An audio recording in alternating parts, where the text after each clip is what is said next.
एक बार की बात है, नीलपुर नामक गांव में एक कालू कौवा रहता था। कालू कौवा बहुत ही अमीर था, लेकिन कालू कौवे में एक ही बुराई थी। वे अपने अमीर होने की बड़ाइयां हर वक्त मारता रहता। कालू कौवे को अपनी अमीरी पर बहुत नाज था। वे अपनी जिंदगी में बहुत ही खुश रह रहा था। कालू कौवा बहुत ही अमीर था, इसी वजह से वे कभी कभार गरीब पक्षियों की मदद कर दिया करता। इसीलिए अक्सर पक्षी कौवे से मदद मांगने आते। कालू कौवे सेठ, मेरी मदद करो, मैं बहुत भूखा हूँ। मुझे इतना दाना दे दो कि मैं भी खा लूँ और मेरे घर में भी सब भूखे हैं, वो भी खा लें। कालू कौवा कबूतर की मदद करना तो चाहता था, लेकिन उसके मन में कुछ और ही चल रहा था। और ये कबूतर तो यहीं पर दाना मांग रहा है, मैं क्या करूँ? अगर मैं यहाँ इसकी मदद करूँगा तो सब पक्षियों को कैसे पता चलेगा कि उनके जंगल में जो कालू कौवा रहता है वो कितना दयालु है, वो सबकी मदद करता है। तभी कौवे के दिमाग में एक योजना आती है। और कबूतर, मुझे पता है तुम बहुत गरीब हो, लेकिन मैं तुम्हारे लिए अच्छा करना चाहता हूँ। मैं तुम्हें दाने के साथ साथ घर भी दूंगा और तुम्हें जब भी दाना चाहिए हो मेरे पास आ जाना। चलो अभी मेरे साथ चलो, मैं तुम्हें घर दिलवाता हूँ। फिर कालू कौवा अपनी बड़ाइयाँ मारने के लिए सभी पक्षियों को जमा करता है और उन सब से कहता है, और देखो देखो पक्षियों, तुम लोग समझते हो कि मैं अमीर हूँ तो मैं किसी की मदद नहीं करता होऊंगा, लेकिन अब देख लो, मैं इस कबूतर की मदद कर रहा हूँ। ये कबूतर तो एकदम गरीब था, बिल्कुल फटीचर सा था ये। मैंने इसको ये घर दिया है और ये सारा दाना भी मैं ही इसको दे रहा हूँ। देखो देखो, पहले इस गरीब कबूतर की कोई इज्जत नहीं थी, लेकिन अब इसके पास घर है तो इसकी इज्जत भी होगी, और वो सिर्फ मेरी वजह से। कालू कौवे की बातें कबूतर को जहर की तरह चुभ रही थीं, लेकिन बेचारा कबूतर गुर्बत के मारे कुछ ना बोल सका। फिर सभी पक्षी वापस अपने अपने घरों में चले गए।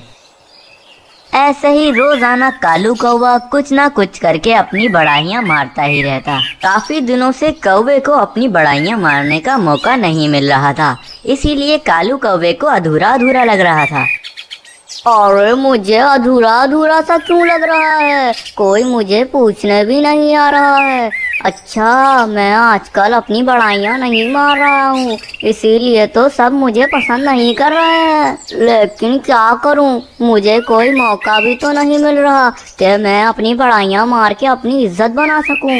वहीं पास में ही एक दरख्त पर सोनू चिड़िया अपने एक बच्चे के साथ रहती थी। सोनू चिड़िया का बच्चा अभी बहुत ही छोटा था, वे तो उड़ भी नहीं सकता था। सोनू चिड़िया को अपने बच्चे की बहुत ही चिंता थी, क्योंकि उसके दरख्त के नीचे एक धारदार झाड़ियाँ लगी हुई थी। सोनू चिड़िया को हर वक्त वहीं पर बैठना पड़ता था। अगर वो वहाँ से कहीं जाती तो उसका बच्चा झाड़ियों में गिर जाता। इसी डर से सोनू चिड़िया बहुत ही कम निकलती थी। एक दिन सोनू चिड़िया अपने बच्चे को घोंसले में रखकर बाहर दाना जमा करने गई। थोड़ी देर के बाद बच्चे ने हलचल करी तो वे दरख्त से नीचे गिर गया और उन झाड़ियों में फंस गया। लेकिन उस बच्चे को कुछ नहीं हुआ था, बस वो झाड़ियों में फंस चुका था। फिर जब सोनू चिड़िया वापस आई तो उसने अपने बच्चे को झाड़ियों में फंसा हुआ देखा। वे ये देखकर बहुत ही चिंतित हो गई और वे जोर जोर से चीखने लगी, अरे कोई तो बचाओ, कोई तो बचाओ, मैं क्या करूं? ये बच्चा तो छोटा था, इसीलिए झाड़ियों में गिरकर बच गया। अगर मैं इसे बचाने के लिए झाड़ियों में जाऊंगी तो शायद मेरे तो हाथ पैर ही कट जाए। मुझे कुछ ऐसा करना होगा कि इसे दूर से ही निकाल लूं, मुझे झाड़ियों के पास जाना भी ना पड़े। फिर सोनू चिड़िया काफी देर तक सोचती है, लेकिन उसे कुछ भी नहीं सूझता। अब मैं क्या करूं? मुझे तो कुछ भी नहीं सूझ रहा। एक काम करती हूँ, कालू कौवे के पास जाती हूँ, वो बहुत ही बुद्धिमान है, उसके पास जरूर कोई ना कोई तरीका होगा। फिर वे सोनू चिड़िया उड़ती हुई कालू कौवे के पास जाती है। अरे कालू कौवे, मेरी मदद करो, मेरा बच्चा झाड़ियों में फंस गया है, मैं क्या करूं? मैंने बहुत सोचा, लेकिन मुझे कुछ भी नहीं सूझ रहा है। लेकिन तुम तो बहुत ही बुद्धिमान हो, तुम अपनी अकल लगाओ और मेरे बच्चे को बचा लो। अब तो कालू कौवे को बहुत दिनों बाद अपनी बड़ाइयाँ मारने का मौका मिल गया था। कालू कौवा मन ही मन बहुत खुश हो रहा था। चलो चलो सोनू चिड़िया, मैं तुम्हारे बच्चे को बचा लेता हूँ, लेकिन उससे पहले मैं एक काम करना चाहता हूँ। मैं सभी पक्षियों को जमा कर लेता हूँ, क्या पता उनकी भी जरूरत पड़ सके। फिर कालू कौवा सभी पक्षियों को जमा कर लेता है और अपनी बड़ाइयाँ मारने लगता है। अरे देखो देखो पक्षियों, मैं कितना अक्लमंद हूँ। सोनू चिड़िया का बच्चा उन झाड़ियों में फंस गया है, लेकिन सोनू चिड़िया उन्हें नहीं निकाल पा रही है। अब देखो मैं अपनी अकल का कैसे इस्तेमाल करता हूँ और उस बच्चे को बचा कर ले आता हूँ। वैसे भी आप सब तो जानते ही हैं, मैं कालू कौवा बहुत ही शातिर हूँ। अभी मैं उड़ता हुआ जाता हूँ और उस बच्चे को झाड़ियों से निकाल कर ले आता हूँ। अरे कालू कौवे, अगर तुम उस झाड़ियों में जाओगे तो तुम भी फंस जाओगे, तुम्हारे हाथ पैर कट जाएंगे उन झाड़ियों से। अरे नहीं नहीं मिट्ठू तोते, मुझे जाने दो। अब देखो मेरा कमाल, मैं कैसे बच्चे को बचाता हूँ। फिर कालू कौवा उस बच्चे को उड़ता हुआ बचाने जाता है, लेकिन कालू कौवा उस बच्चे को तो बचा लेता है, पर उसके अपने पर झाड़ियों में फंस जाते हैं। मुझे बहुत दर्द हो रहा है। अरे कोई तो मुझे बचाओ, मेरे पर फंस गए हैं। अरे कालू कौवे, मैंने तो तुम्हें पहले ही कहा था तुम मत जाओ, वरना तुम भी फंस जाओगे। अब तो हम लोग तुम्हें नहीं बचा सकते, क्योंकि अगर हम तुम्हें बचाएंगे तो हम भी फंस जाएंगे। कालू कौवा जबरदस्ती उन झाड़ियों से बाहर निकलने की कोशिशें कर रहा होता है, लेकिन उस धारदार झाड़ियों की वजह से कालू कौवे के दोनों पर कट जाते हैं। कालू कौवे के पर कटते ही कालू कौवा उन झाड़ियों से आजाद हो गया, लेकिन कालू कौवा अब तो उड़ने के काबिल भी ना रहा। फिर ऐसे ही कुछ दिनों बाद कालू कौवे का जख्म भर गया और कालू कौवा एक झील के करीब रहने लगा। कालू कौवा ना तो उड़ पाता था और ना ही दाना जमा कर पाता था, इसीलिए जो कुछ दाना वहाँ आसपास में ही मिलता कालू कौवा उसे ही खा लेता और बस झील के पानी पर ही गुजारा कर रहा था।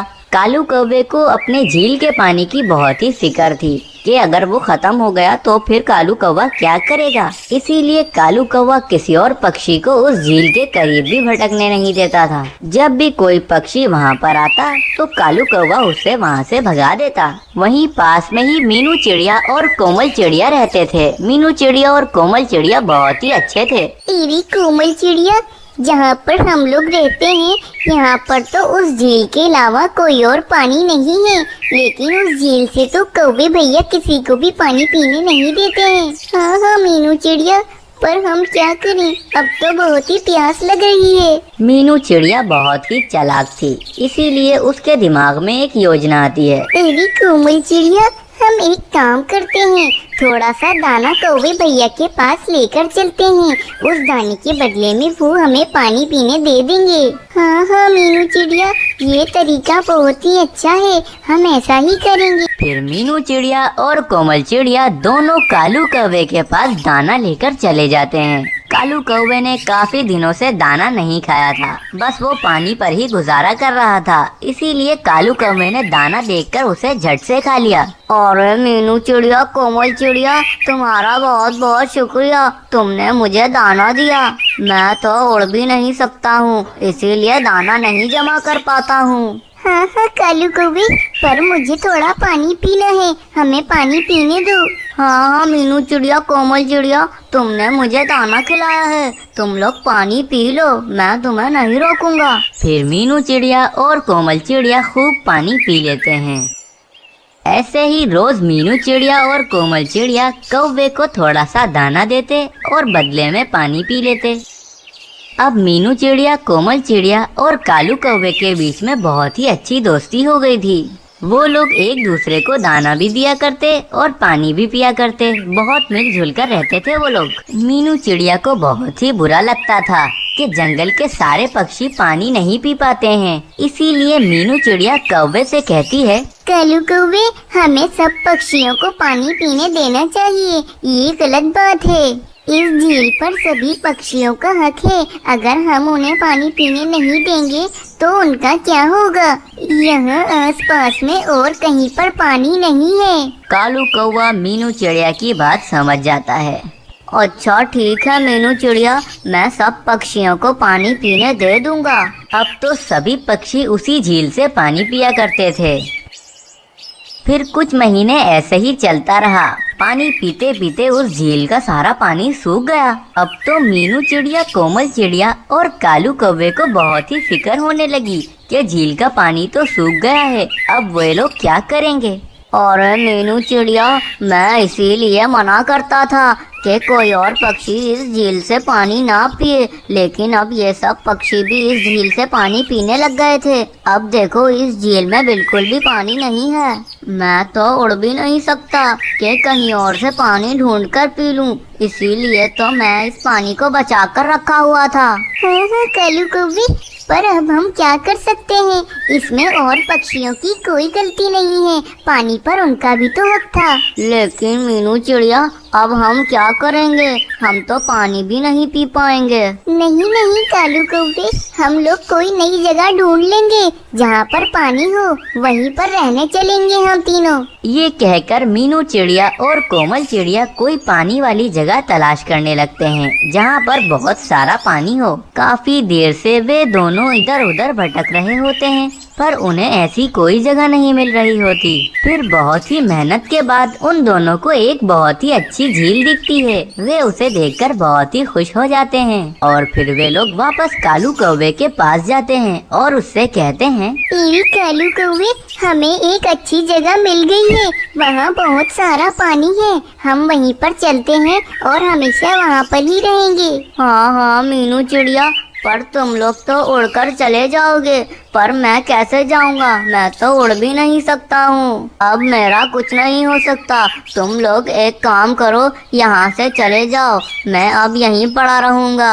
मीनू चिड़िया और कोमल चिड़िया को कौवे पर बहुत ही दया आती है, इसीलिए वो लोग उसे छोड़कर नहीं जाते। कालू कौवे, हम लोग कुछ ऐसा सोचते हैं कि तुम्हें भी अपने साथ ले जा सके, हम तुम्हें यहाँ छोड़कर नहीं जाएंगे। फिर वे तीनों मिलकर कुछ न कुछ सोचने लगते हैं। काफी देर से वे लोग कुछ सोच रहे होते हैं, लेकिन कालू कौवे के दिमाग में एक योजना आती है। और मीनू चिड़िया, कोमल चिड़िया, एक काम करो, तुम लोग एक लकड़ी के कुट्टे को अपने पैरों से पकड़ लो। तुम लोग जब उड़ते हुए जाओगे तो मैं उस लकड़ी को अपनी चोंच से पकड़ लूंगा, फिर मैं भी तुम्हारे साथ वहीं चला जाऊंगा। हाँ हाँ कालू कौवे, तुम ठीक कह रहे हो, लेकिन इसमें बहुत ही खतरा है। तुम अपनी चोंच से उस लकड़ी को पकड़ लोगे, लेकिन तुम्हें बड़ाइयाँ मारने का बहुत ही शौक है, तुम कहीं अगर कुछ बोल पड़े तो तुम नीचे गिर जाओगे। अरे हाँ हाँ मीनू चिड़िया, लेकिन मैं इतना पागल नहीं हूँ कि मैं हर वक्त अपनी बड़ाइयाँ मारता रहूं। ऐसे खतरे वाले मौके पर मैं कभी नहीं बोलूंगा, मुझे अपनी जान प्यारी है। फिर वे तीनों वैसा ही करते हैं और आगे उड़ते हुए जा रहे होते हैं, लेकिन उड़ते उड़ते रास्ते में उन्हें एक तोता मिलता है। अरे वाह वाह मीनू चिड़िया, कोमल चिड़िया, तुम्हारे दिमाग की तो दाद देनी पड़ेगी, तुम लोग बहुत ही बुद्धिमान हो। ये कालू कौवे के पर नहीं है तो ये उड़ नहीं सकता, लेकिन तुम लोग अपनी दिमाग की वजह से इस कालू कौवे को भी उड़ाकर ले जा रहे हो। तोते की ये बात सुनकर कालू कौवा मन ही मन सोचता है, और ये उपाय तो मेरा है, लेकिन ये मिट्ठू तोता तो चिड़िया को अच्छा कह रहा है। मीनू चिड़िया ने तो ये उपाय बताया भी नहीं, फिर भी ये तोता उसे अच्छा बोल रहा है। मैं अभी इस तोते को बताता हूँ कि ये उपाय मेरा है। फिर कालू कौवा जैसे ही कुछ बोलने की कोशिश करता है तो उसके मुंह से वो लकड़ा छूट जाता है और वो नीचे गिर जाता है। अब तो नीचे गिरने के बाद कालू कौवे का एक पैर भी टूट गया था। पहले ही 2 पर तो कालू कौवे के थे ही नहीं, अब एक पैर भी चला गया था। तभी कालू कौवा समझ गया कि उसे बड़ाइयाँ नहीं मारनी चाहिए थी। एक बार बड़ाइयाँ मारने की सजा उसे मिल चुकी थी, लेकिन फिर भी वो बाज नहीं आया। और मैं क्या करूं, मुझे कितना दर्द हो रहा है। मेरे बड़ाइयाँ मारने की वजह से ना तो आज मेरे पर मेरे पास हैं और अब तो मेरा पैर भी चला गया है। अब से मैं बिल्कुल भी बड़ाइयाँ नहीं मारूंगा, मैं बिल्कुल सुधर जाऊंगा। इस कहानी से हमें ये प्रेरणा मिलती है कि हमें अपने आप को ज्यादा बड़ा नहीं समझना चाहिए। सब